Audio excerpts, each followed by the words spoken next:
buenas, queridos alumnos.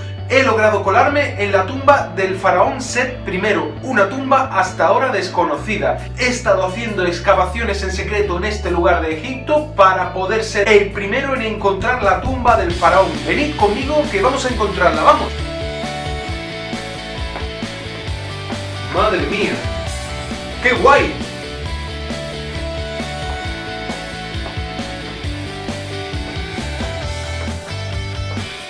Mirad estos jeroglíficos. ¿A que son chulos? Seguimos, vamos.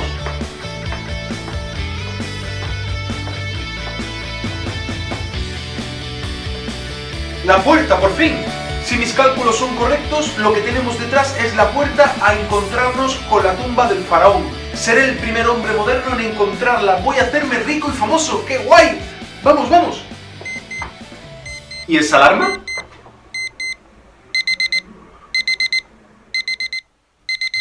Tengo que descubrir la tumba. Voy a ser rico. Era un sueño. Anda, ¿qué hora es? Llego tarde. Y además tengo clase con primero de eso.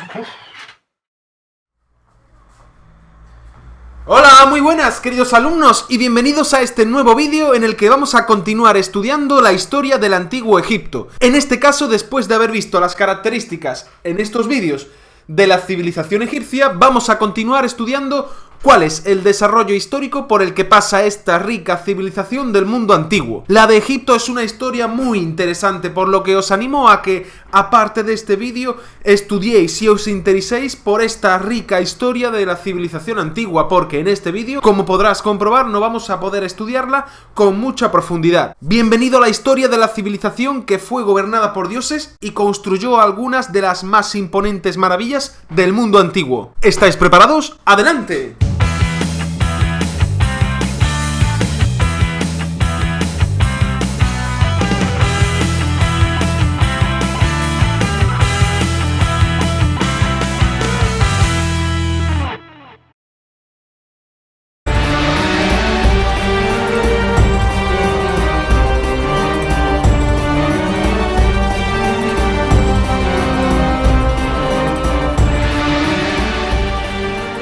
Como decíamos al comienzo de este vídeo, la historia de Egipto es una historia que pasa por numerosas etapas. Etapas en las que nos encontraremos con imperios egipcios cohesionados y otras más turbulentas y dificultosas en las que los faraones van a perder el poder sobre su territorio. Comenzamos por el principio, como no podía ser de otra manera. A pesar de que el Egipto antiguo comienza en un periodo en concreto de la historia, tenemos que saber que anteriormente a este periodo ya nos encontramos con pueblos que viven en esta zona del Nilo, tanto en el Alto Nilo al sur como en el Bajo Nilo al norte. Son los pueblos conocidos como protoegipcios. Todos estos pueblos, tanto del Alto como del Bajo Egipto, los unificó el primer faraón de la historia egipcia, o al menos aquel del que tenemos constancia. Es llamado Narmer, o en otras fuentes, Menes. Menes o Narmer fue el primer faraón que, como hemos dicho, unificó Egipto y creó un imperio tanto en el Alto como en el Bajo Egipto, con capital en Menfis. De este faraón apenas tenemos constancia en algunos textos y también en un objeto importantísimo en la historia de Egipto, la paleta de Narmer, un objeto en el que nos encontramos representado a este faraón luchando para conseguir esta unificación de Egipto. El imperio antiguo será un largo periodo de más de 1000 años, en el que va a desarrollarse este carácter divino de la monarquía egipcia, el cual ya hemos conocido en vídeos anteriores, así como también la gran prosperidad económica y cultural de Egipto, caracterizada, por ejemplo, por el desarrollo de los primeros jeroglíficos. Aparte del faraón Narmer, los más conocidos del imperio antiguo serán Keops, Kefren y Micerinos, no por las características de su reinado, sino por las pirámides en las que fueron enterrados. Como ya sabemos, las pirámides del antiguo Egipto son obras arquitectónicas destinadas a ser tumbas de los faraones. Estas 3 tumbas serán las imponentes pirámides de Giza. Tras el Imperio Antiguo nos encontramos con un periodo largo de inestabilidad, un periodo que terminará cuando, tras muchos años de guerras internas, el país va a comenzar a unificarse y a expandirse a otros pueblos del exterior. Este es el conocido como Imperio Medio, un imperio en el cual va a trasladarse la capital a Tebas, el reino va a volver a unificarse y van a conquistarse tierras al sur del Alto Egipto, por ejemplo las tierras de Nubia. Esta etapa de expansión comercial coincidió con el reinado del faraón Sesostris III. el mayor faraón del Imperio Medio y el que alcanzó la mayor expansión territorial de esta época del Antiguo Egipto. El Imperio Medio fue una época de expansión cultural y comercial, por ejemplo, abriéndose nuevas rutas comerciales hacia Oriente Próximo y mejorando las canalizaciones y drenajes del río Nilo. Finalmente, este periodo llega a su fin cuando un pueblo venido del exterior, en concreto de la zona de Palestina, los llamados Hyksos, invaden el país y acaban con el poder de los faraones. En torno al 1600 a.C., los egipcios van a volver a tener el poder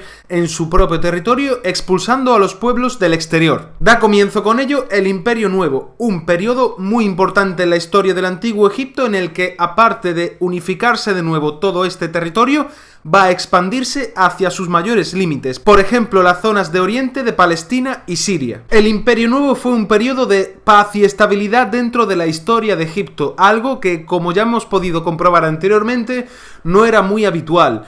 Fue un periodo en el que se abandonó, por ejemplo, las clásicas construcciones de tumbas en pirámides y comenzó a construirse hipogeos, en concreto en el Valle de los Reyes, en el que nos podemos encontrar enterrados a una gran multitud de faraones egipcios. En este periodo además nos encontramos con varios faraones que por su importancia histórica tenemos que pararnos un momento a analizar. Por ejemplo, uno de los personajes más importantes en la historia de Egipto, o al menos del Imperio Nuevo, es Akenatón. Atentos, porque no tiene desperdicio. Akenatón fue un faraón único en la historia de Egipto que se propuso cambiar los cimientos de esta civilización milenaria. Por ejemplo, impulsó de manera autoritaria una reforma religiosa única, introduciendo el culto monoteísta al dios Atón y prohibiendo a los egipcios el culto a las deidades clásicas egipcias, Amón, Ra, etc. Asimismo, impulsó un nuevo estilo artístico muy diferente a lo anterior, caracterizado por estas formas casi caricaturescas, como podemos comprobar por ejemplo en las imágenes del propio faraón. Tenemos también que citar a su esposa, Nefertiti, una faraona considerada como una de las mujeres más hermosas en la historia del Antiguo Egipto.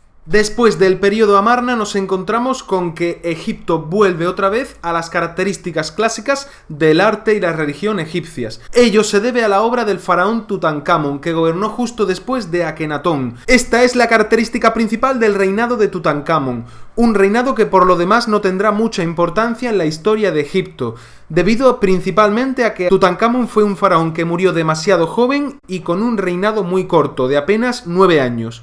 ¿Por qué es importante entonces Tutankamón y por qué probablemente te suene hoy en día? Pues por el descubrimiento de su tumba. Este descubrimiento se produjo en el año 1922 por el arqueólogo Howard Carter, un hombre que pasó a la historia por ser el primero en entrar en la tumba de Tutankamón tras 3000 años de su sellamiento. Mirad por ejemplo este sello.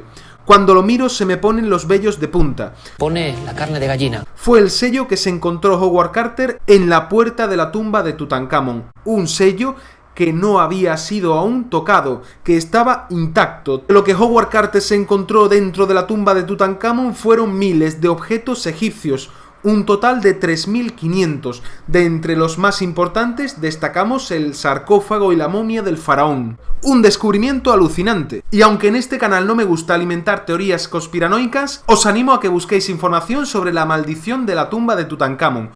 Sé que esto da bastante miedo, me incluyo. Una maldición que es cuanto menos inquietante. Pronto surgió otra pregunta, y esta era decididamente más siniestra.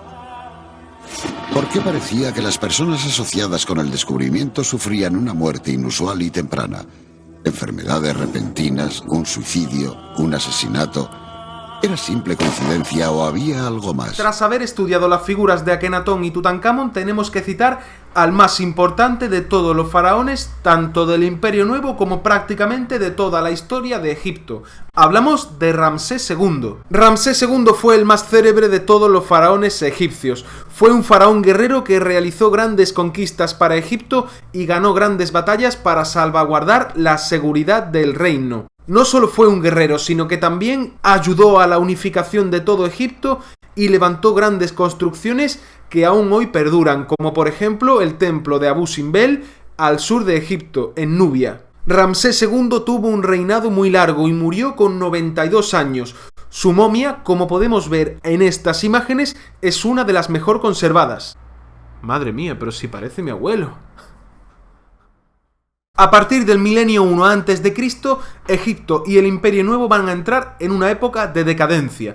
A esta época precisamente podemos llamarla época de decadencia o Bajo Imperio, en el cual Egipto va a estar dominado fundamentalmente por pueblos del exterior.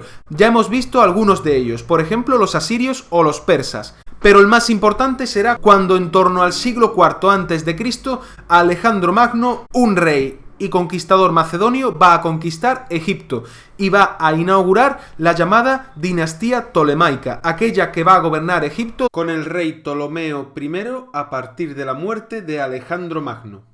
El más grande de todos es aquel al que hoy llaman Alejandro Magno. El Alejandro más grande de todos. El final de la historia de Egipto se caracteriza por el dominio del último gran pueblo del exterior que conquistará Egipto en la historia antigua. Hablamos del Imperio Romano. El poder en Egipto en este momento lo tendrá la última faraona de Egipto, Cleopatra, la última además de la dinastía tolemaica. Se convirtió en faraona solo con 18 años. Era famosa por su belleza, su cultura y su atractivo personal. Pero no será importante en la historia solo por eso, sino también por su resistencia al dominio de Roma. Es injusto, ridículo, grotesco, es una impertinencia. Nada más tengo que añadir a no ser que lo que tú acabas de decir, oh César, es una infamia. Pero hay que rendirse ante la evidencia, mi reina. Tu pueblo es decadente. Mi pueblo ha construido las pirámides, el faro de Alejandría, la esfinge, los templos, los obeliscos. Todo eso es muy viejo, Cleopatra. ¡Basta! Cleopatra protagonizó un triángulo amoroso entre los dos grandes personajes de Roma en este momento, Julio César y Marco Antonio. ¡Uy, qué peligro! Tras la muerte del primero, Cleopatra se resistirá al dominio que querrá hacer sobre Egipto el emperador Octavio Augusto, el sucesor de Julio César. El amor de Marco Antonio por Cleopatra le llevará a traicionar a Octavio. Este enfrentamiento se producirá en la batalla naval de Accio, que se saldará con derrota egipcia. Tras la batalla, Marco Antonio fue llevado a Roma, donde le hicieron creer que Cleopatra había muerto, por lo que decidió acabar con su vida. Y Cleopatra, tras la muerte de Marco Antonio, temiendo convertirse en esclava de Roma, decidió también seguir los pasos de su amado, utilizando para ello el veneno de una serpiente. Mujer, píllate una baja, estás fatal. Tras lo cual, el Imperio Romano terminó conquistando definitivamente Egipto en el año 30 a.C. y lo convirtió en una provincia más de su imperio, poniendo fin a una historia egipcia que habría durado más de 3000 años en el tiempo. Y con la emocionante historia de Cleopatra damos por concluida la historia de Egipto, una historia que, como ya hemos visto, en su última etapa se relaciona con los siguientes grandes pueblos de la antigüedad que estudiaremos en vídeos posteriores, Grecia y Roma. Espero que os haya interesado mucho la historia del antiguo Egipto y nos vemos en los siguientes vídeos ya con otro tema. ¡Adiós!